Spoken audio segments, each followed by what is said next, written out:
Well, I think the most important thing is that we need a pro-growth economic strategy, and discussion about tax cuts need to be seen within the context of that overall growth strategy.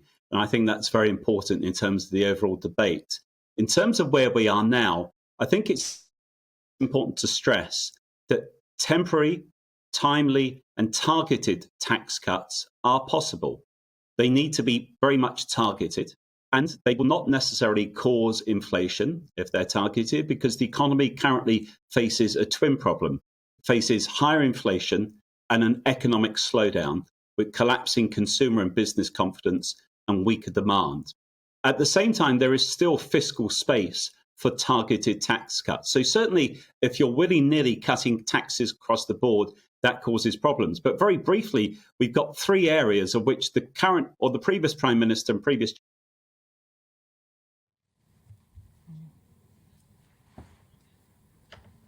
We appear to have lost Gerard there. I'm going to ask the gang behind me to do everything they possibly. He's there now. Sorry, you were saying you agree with the basic argument at the beginning of it, but it's about timing. Well, yeah, I'm not sure what you got, but basically there is scope for tax cuts provided they are targeted at the right areas. For instance, help to those people most in need to help them through the crisis is essential. But then over and above that, tax cuts that are aimed at mitigating the impact of higher fuel prices, for instance, cutting VAT on fuel, cutting petrol prices at the pump, and indeed even thinking about suspending temporarily the environmental levy. All of those are plausible without being inflationary. And at the same time, there is fiscal space. But of course, the important thing is you can't just cut taxes across the board and do that and hope that's the answer. It has to be seen within the growth context.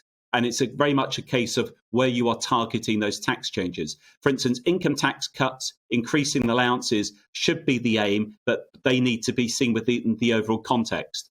Corporation tax next spring, I don't think the corporation tax increase should go ahead, because keeping it stable, unchanged, helps the supply side of the economy. So there are some tax cuts that are possible. There is fiscal space and they will not cause inflation, but you just can't cut taxes on everything all at once at the same time.